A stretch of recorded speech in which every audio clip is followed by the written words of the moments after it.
Tous les amis, c'est Christophe, nouvelle vidéo. Les amis, je continue mon équipe de rêve, des joueurs qui brillent actuellement. Donc si ça vous plaît, likez, commentez, partagez. N'hésitez pas à me dire si vous validez ou pas mes choix. En tout cas, je passe à la constitution de mon milieu de terrain. Donc je joue en 4-2-3-1 pour rappel. Donc je vais prendre dans mon milieu de terrain donc un joueur un peu plus défensif, donc un peu un 6, un relayeur. Et enfin, un meneur de jeu. Donc là, je commence par mon 6. Donc pas mal de choix hein, cette saison. Je vous fais une petite liste hein, vite fait. On a Joshua Kimmich hein, au Bayern. On a Casemiro qui est parti à Manchester United. On a Fabinho à Liverpool. On a Rodri à City, fameux Rodri, buteur en Ligue des Champions. On a Brozovic à l'Inter. On a Sergio Busquets, hein, infatigable, qui est toujours au Barça, une grosse saison, même si vieillissant. On a Thomas Partey à Arsenal, vraiment, ce jour-là, j'ai toujours kiffé.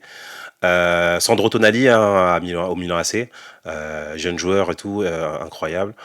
Zambo Guissa, franchement, la révélation pour moi. Zambo Guissa, franchement, à Naples, jamais j'aurais imaginé qu'il ait ce niveau.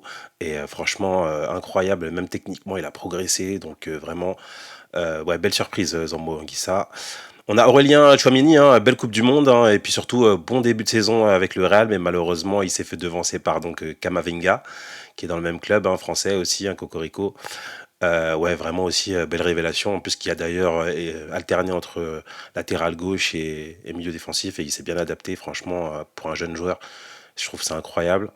Et puis Guimaraes à Newcastle, il faudrait souligner quand même la belle saison de Newcastle et Guimaraes, hein, l'ancien de Lyon, qui a bien progressé et qui est devenu une valeur sûre au milieu défensif.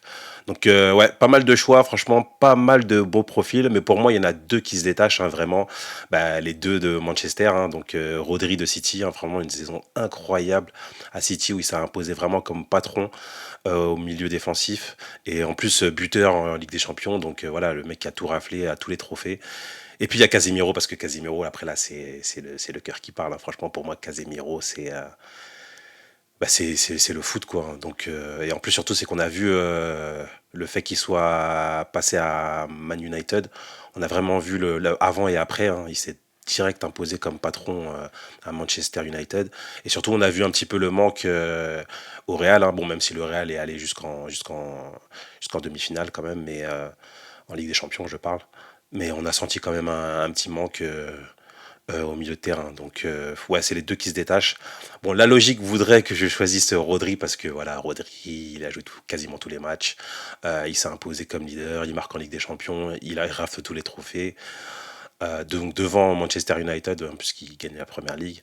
Mais bon, franchement, ça c'est le cœur qui parle, c'est Casemiro. Donc moi je préfère Casemiro. Je prends Casemiro. Pourquoi je prends Casemiro? Parce que en fait Casemiro pour moi c'est le foot en fait. Il résume tout, c'est qu'il a le vice, il a l'intelligence, il a la malice. Il a la simplicité dans le jeu, il a le charisme, parce que sur le terrain, tu le vois, il peut mettre les buts, et surtout, il a le cœur. Il a le cœur sur le terrain, vraiment, tu le vois.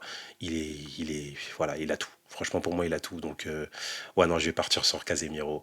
Donc, voilà, je vais choisir Casemiro en 6. Donc, récap de mon équipe. Donc, Onana dans les buts, Walker à droite, Davis à gauche, Alaba et Diaz dans l'axe. Et donc, en 6, Casemiro. Donc, je passe à mon milieu relayeur pour la prochaine vidéo et je vous dis à la prochaine, les amis.